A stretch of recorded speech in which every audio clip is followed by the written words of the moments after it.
Okay, welcome to Wellbeing Wednesday. And today we are discussing how productivity, goal setting, and accountability play into a sense of well-being.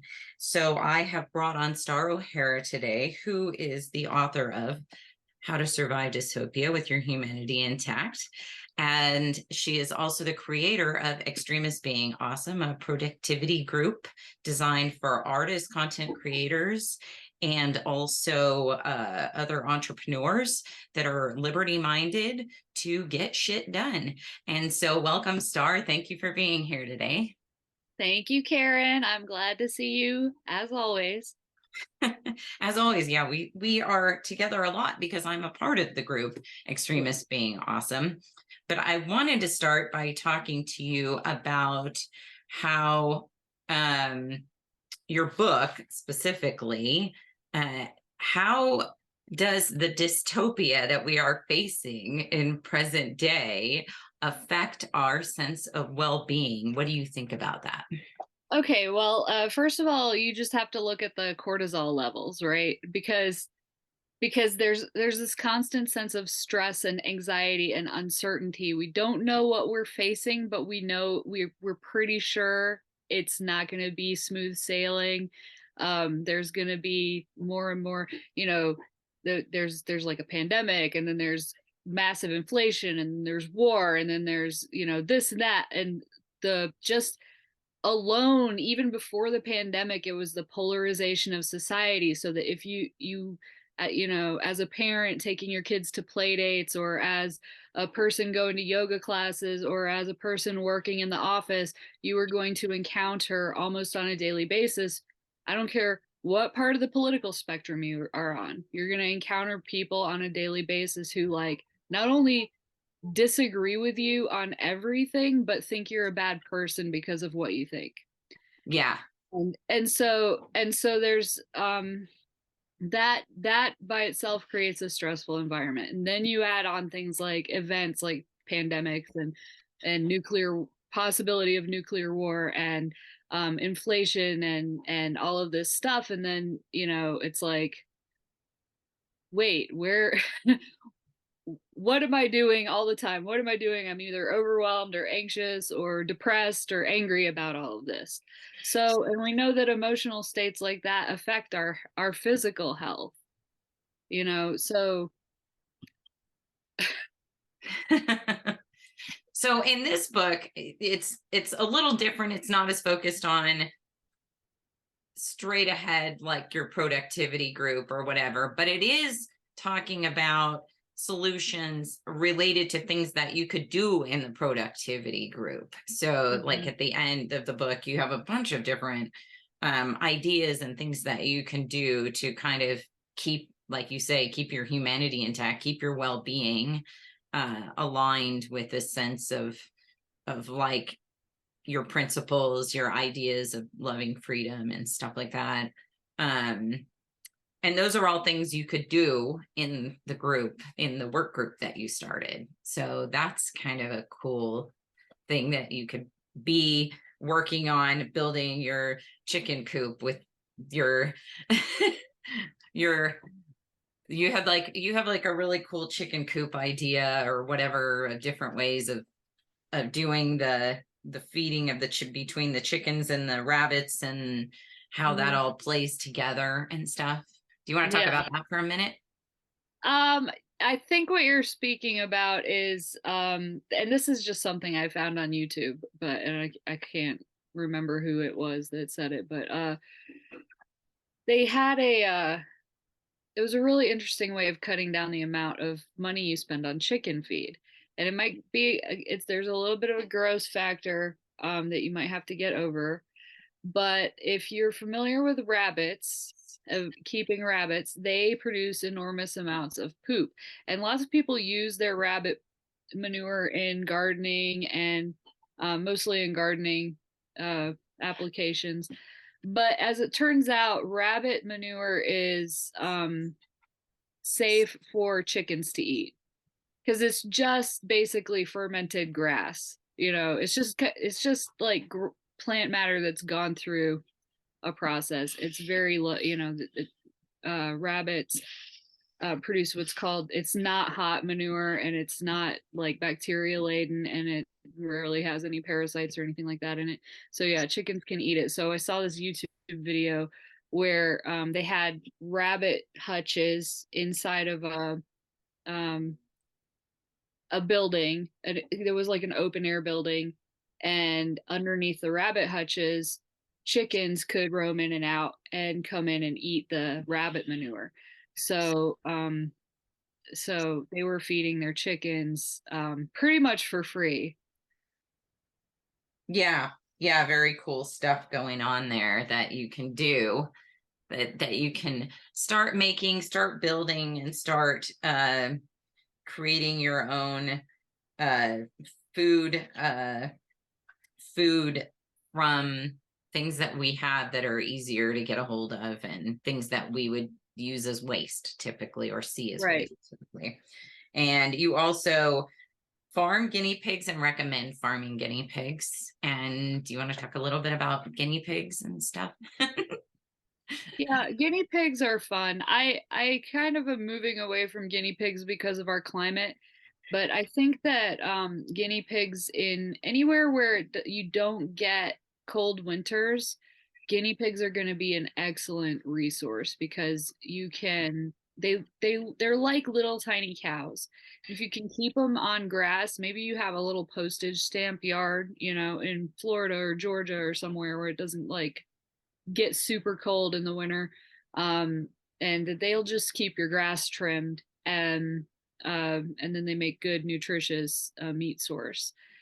Also, you can use their manure for gardening purposes, and chickens will eat it. So it's very similar to rabbit manure in that way. Excellent. Yeah. Um, but yeah, they're super. They're fun to raise. It's just that they have very strict temperature requirements. So if you have to keep them above like 55 degrees. Not And ideal for Utah unless you're keeping them indoors or in a garage or and something. I live in North Carolina, which is the South, right? But it's just it gets cold in the winters. It gets down to, you know, average. It gets down to like the 30s or the 20s. But past couple of years, it's been getting down to low tens or even below 10 degrees, which is wild to me. But yeah, it was Yeah. just started to get too cold to really It's all that global warming, Star. yeah, it started to get too cold to figure out their housing in the winter without actually bringing them in the house, which would be an issue for me.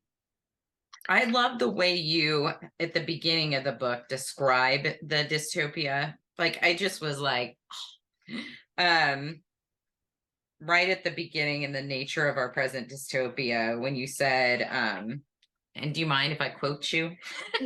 Please do, because I probably forgot what I said already. You said, but let's get one thing straight. Our present dystopia did not just pop out of nowhere in 2020 with the coronavirus pandemic. It has been gestating in the sick uh in the sick currents, excuse me, because I don't have my reading glasses on, of society for several decades, if not centuries. It is a result of civilizational trends growing and compounding over generations. Among these, and this is what I love, are the trend, because it's so true, the trend toward centralization of power and abdication of personal and local responsibility, the trend toward shallow group identity as a replacement for genuine human connection, and a certain unconscious nihilism that has gripped the masses who yearn for truth and meaning but can't find it, and so conclude that the truth is relative and thus nothing really matters.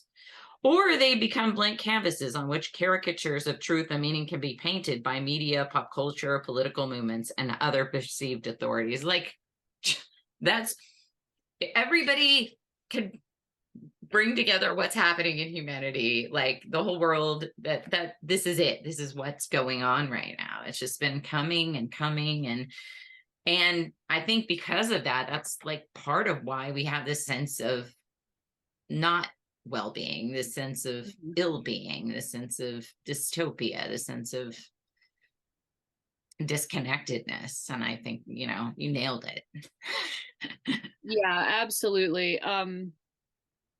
There's um but there's an aspect to it of you have to, let's say you've been, to use a microcosmic analogy, let's say you've been not living the healthiest lifestyle for a few decades or whatever, and then you get to the point where you're super super sick.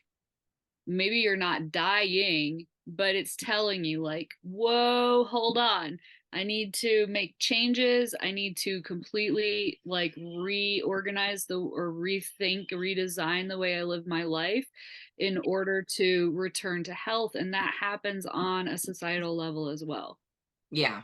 Yeah. So I think that that's what we're going through. I think that it's it's like it's kind of we're in crisis, but it's like crisis is like, impossible situation, lull, impossible situation, lull, and it keeps going like that for a few years until finally I think we'll eventually um be able to break out of it. I don't think it's a forever dystopia. Yeah. And I think part of the really icky part right now that people are struggling with, using your example, is this kind of period of detoxing and having to allow for that old stuff that we built up that was toxic and not healthy to kind of clear out of our systems, and even in our thinking in this case, how we've maybe put on identities that didn't feel right or didn't work for us. Maybe we were working this like structured 9 to 5 whatever, and then we realized like this is all for nothing. Mm-hmm. Mm-hmm. I'm Yeah, helping McDonald's build their empire. I'm helping Coca-Cola build their empire, working for them every single day. And this doesn't suit my values or what I want to see. And this isn't helping the future of humanity or my own health. It's just contributing to illness and sickness. And now I have to redefine who I am and how I can be in the world. And then I think the first thing is maybe people start to ask, what do I want to do with myself now? yeah, Right. And yeah. then, and then as a free person, expressing myself as a free person and helping others. And that's, I think, is that where kind of Extremists Being Awesome came into play in this for you? Well, kind of. Yeah, I'll tell the Extremists Being Awesome origin story. Sort of real quick. Basically, 2021, I was having a personal crisis, kind of. And yeah, my whole way of thinking about life, about how I live my life was undergoing massive changes because I'd produced some rotten fruit, let's just say. I had produced some rotten fruit or some stagnation in my life. And I really started thinking about, how to resolve that, how to make a transformation that I knew I needed to make. And at the time, a big part of it was I wasn't applying myself creatively. So I was working DoorDash, in addition to some client work that I've been doing the same type of work for like 13 years, 14 years at home, from home, administrative type of work, but and didn't really enjoy it, and always would have to take on part-time jobs to pay the bills because I didn't enjoy it enough to go out and try to find more clients or better paying clients. So but I've always been a really good writer, and that was always one of the things that I really wanted to pursue, wanted to focus on. And one of the things that I've struggled with all my life because I'm kind of like an ADHD type, in addition to being an anarchist. I think a lot of us are anarchist, ADHD, like can't sit down and, just it's hard, executive dysfunction, whatever you want to call it. But I realized I needed to start making habits and start making changes in the way I led my life on a day-to-day basis. I needed to be more productive and according to productivity on my terms, like based on what I want to accomplish. And so I decided to gather a little group for productivity. And the idea was we would meet every day, Monday through Friday, for 2 hours, and we would crank out some productivity on silent work sprints together.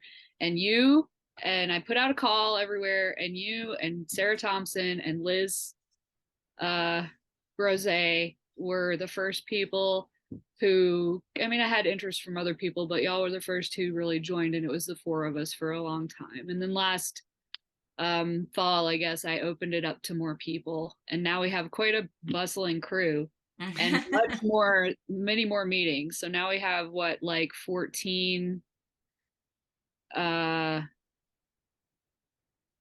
let's see, 10, 20, 20, 24 hours plus every week of productivity sessions. Yeah. That's a lot of productive people doing a lot of Yeah. good in the world. Yeah, very, very good. Thank you so much. Cause like it's really helped me. And and I, and I think this is one of those things where accountability and productivity does hugely can contribute to well-being. To for myself, I can say that, Mhm. um I think you and I were kind of going through similar things around the same period of time. And it's funny because I met you because I mentioned, just threw it out on Facebook, I think I want to do something. It was like before you started this group, like a year before or so. Yeah, I But I was remember like, I that. was Oh, trying to wow. get something started and I just didn't know what to do with it or how to make it happen, some kind of mastermind. And and it just kind of, I, I was struggling because I just come out of a mastermind group where I was the one leading it, and I was the one kind of like, I felt sometimes when you're putting groups together, it just, people don't show up, and so you're just doing it by yourself for a while, and then you just get into the habit of like keeping your own notes and doing it yourself and pushing yourself Yeah. forward. But I can say that really having a group there, it makes a difference. It makes it so much easier, and it's It's peer almost, pressure. it's It's the power and the magic of peer pressure. And especially since everybody in the group is a voluntarist, basically. I think we have like a couple that are libertarian, that would call themselves libertarians, but almost everybody's a voluntarist or an anarchist. So we get along. Our water cooler social break talk is fun, and there is something to peer pressure. Like, you want to show up for and with the people that you like. These are my friends. I don't want to let them down, or yes, even though yes. it's not there, like, you're not doing your work for them. But you want them to see you as a productive member of the group, even though Yeah, you're not working on the you same want thing. you want the kudos, and I think when you're in an office working together for a corporation or something, and you're doing something stupid and meaningless, um task, at least there's other people there seeing you do it when you're working in an office situation together. And then there's like, so and so's employee of the month, they really got shit done or whatever. And I I'm gonna really, start doing EBA member of the month. I think it would be so hilarious. And I'm gonna make you guys take selfies with like a bow tie or something so we could put it on the newsletter. on a fake wall. Yeah. It's gonna be great. Okay. Yeah, but it makes a difference. And now we're actually, what, this is something that entrepreneurs are doing, work that actually helps humanity, that moves humanity forward, not just ourselves, and empowers. And there's no kudos for that for artists and entrepreneur and content creators and stuff like that. And so having this group really kind of creates that same kind of office space camaraderie that you miss out on. Oh yeah, totally. And I want to like return to part of the point that you just made a couple seconds ago, that a lot of, people, artists and entrepreneurs and people like that are doing work that will help humanity. I want to like drill down farther into that and mention my belief that any work you do that improves yourself improves humanity. Like, anything Yes. you do it could be just for you, to make your life better, or to make your family healthier and happier, or whatever. If it is an improvement for you personally and helps your inner growth, then that is doing way more for humanity than you might think. Yeah, I just, absolutely. I mean, well, if it's one less sick person that the rest of humanity has to compensate for and take care of, then of course, yeah, we definitely need to have we should be taking care of ourselves first. And so right. Sure. if And if even beyond the material level, like if you if it's just just doing your laundry, if you just process one trauma, if you just get over one immature emotional reaction that you habitually do, that bring that ripples. improves how you show up to every single person in your life and everything that you do, Right. and it has ripple effects for Yeah, sure. it's that butterfly effect thing. Yeah, for sure. Definitely. Absolutely. I totally agree. And so when we're contributing to the well-being of the planet. Here we are. I mean, yeah, we're holding it together. I don't know, like EBA over here, the whole world on our shoulders, like Atlas. Yep. It doesn't feel like it though. It feels lighter because you're getting stuff done, and it feels heavier having stuff in front of you that you're procrastinating or putting off or you're Oh afraid yeah, of or you're afraid to try. It feels lighter when you're actually like taking on tasks and like checking them off the list to me. absolutely. Yeah. Yes. Yeah. Even if it's just your, like I said, your laundry or making yourself your oatmeal or your cup of soup or your, your, Yeah, we had the three people who showed up the first sprint this morning. Everybody, their first thing they wanted to do was meditation or yoga. yeah. You know, so that gets done. Look, we meditate, we do yoga, we build chicken coops, we work on our business, we write our essays. We There's work on one our guy's doing a water thing, a new water system or something, some kind of yeah, well system. That's yeah, awesome. Yeah. So many cool things going on in the group, that we're checking the boxes and the weight is coming off, the weight is lifted, life's getting lighter. And yeah, definitely. What do you think of what is well-being to you, Star? well, it's definitely multi-layered. And I mean, I feel like most people have a decent grasp of the fact that well-being includes like physical, emotional, and mental health, right? Fiscal, like the wealth Physical, warriors? sure, fiscal. I would include spiritual. That's just me, but I would include that. And then um maybe interrelational. So, let's just say nobody has perfect health. I mean, if you look at nobody has perfect well-being, rather. If you look at every single one of those categories, yeah, I don't care if you're like doing really good in life and you're way ahead of the crowd.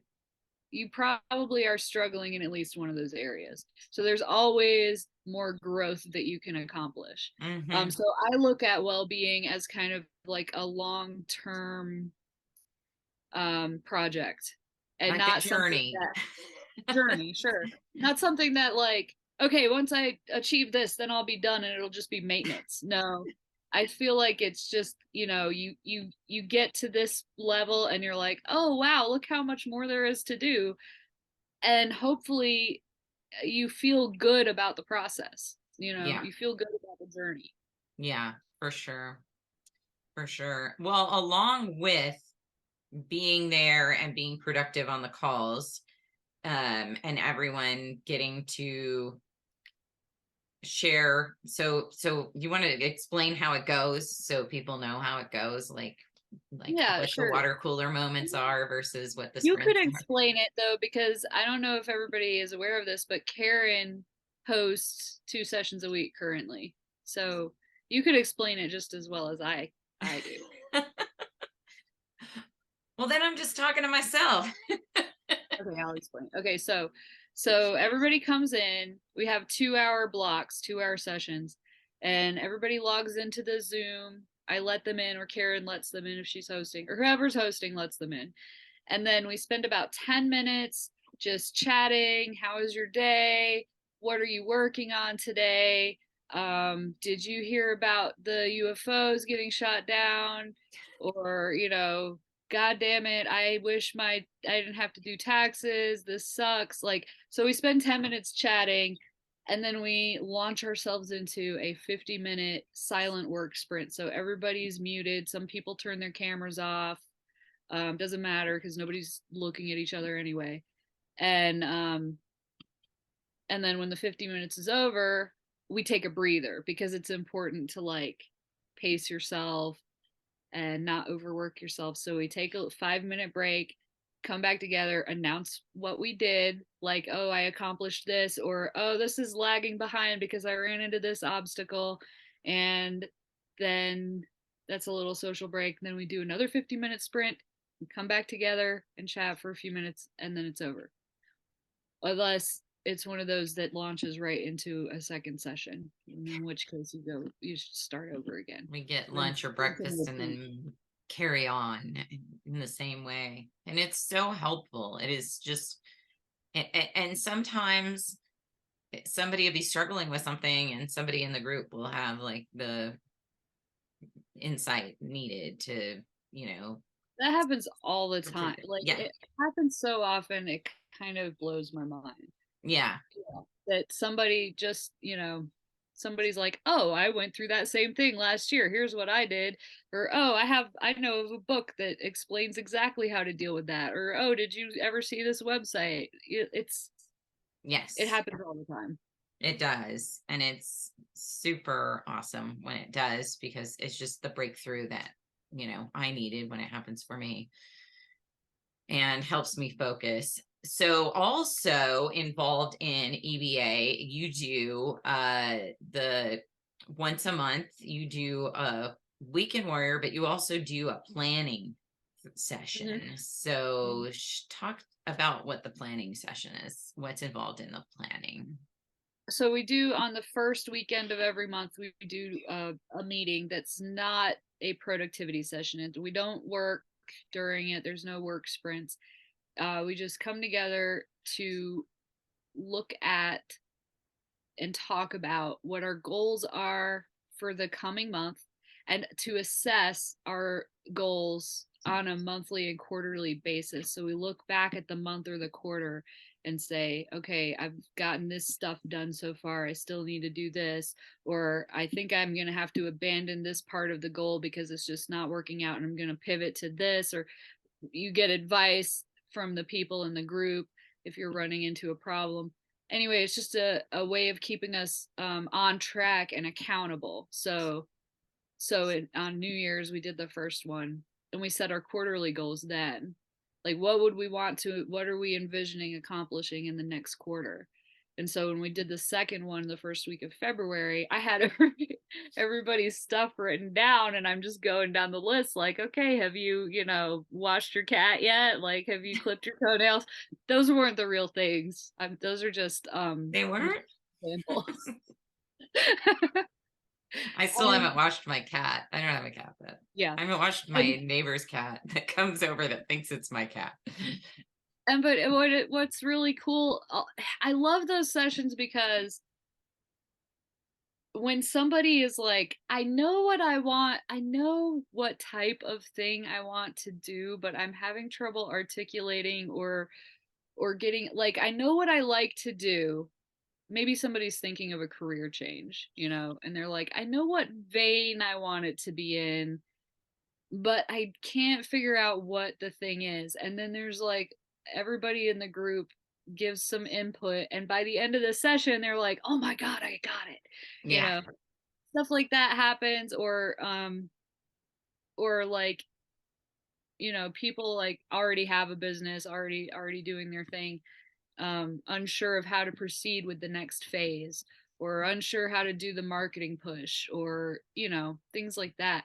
These discussions we have are eye-opening um and just really helpful. I think they're really helpful for the people who come, especially Absolutely. when you start coming every month, and you have that in between um, container to get the thing done, to commit to getting the thing done. It's amazing. Absolutely. And this brings me to um uh well-being for all. You're going to be doing a seminar soon, is that right? You're working on I something. am. So talk about that. What are we going to get out of that? I'm Okay. excited. All right. So the tentative title for the seminar is um, "Seek Discipline and Find Your Freedom," which comes from a Frank Herbert quote, the author of Dune, which is everybody knows Dune, but I love it. I'm a sci-fi nerd also. Um, he said, I might not be getting this exactly right, but I'll paraphrase. Basically, it was uh, seek freedom and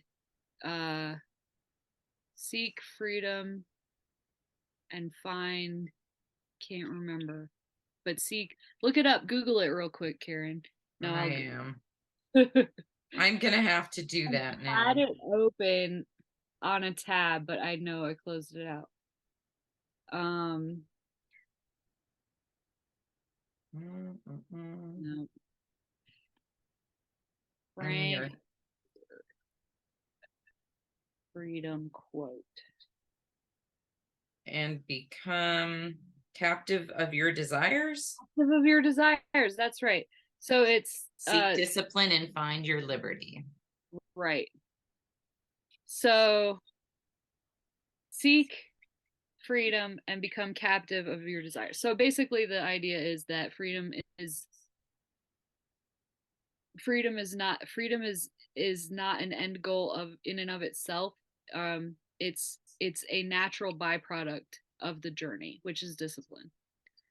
Okay, so we're going to talk about discipline, habit making, and what that does for us individually to increase our personal freedom, and then extrapolating that out to society. What does that mean for society if individuals become more disciplined and therefore more capable of sustaining freedom, you know, capable Mm-hmm. of living free lives, right?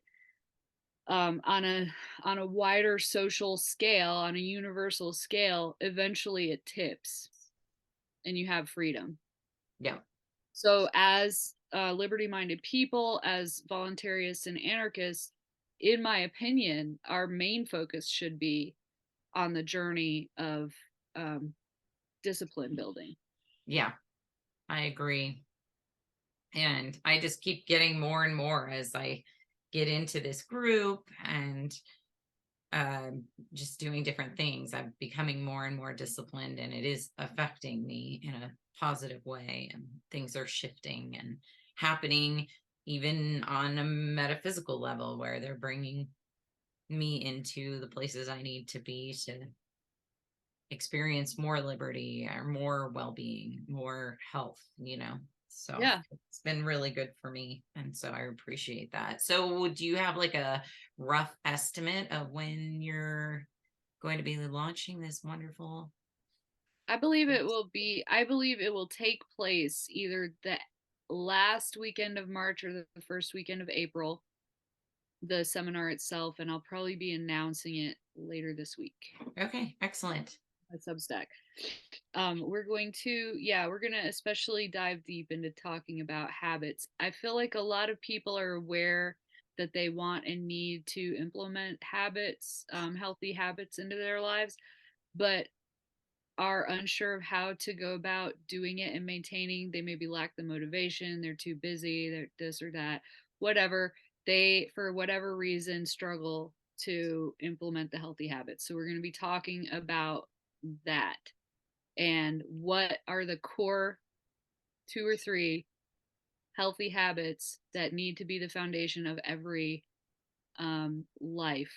Every life that's focused on inner growth needs to have these two or three core foundational habits, and I'll tell you what they are. Okay. Well, I can't wait to find out what they are. Thank you, Star, for being here. If I'll have the links below for that workshop, um, and this book, and the Extremists Being Awesome, how to join so that you can come be part of the comrades at the water cooler and share some of that peer pressure with us.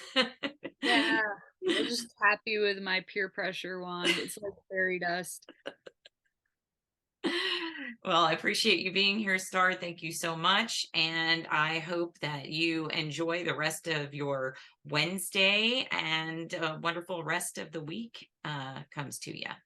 Thank you, Karen. It was Thank, lovely to speak with you. thank you.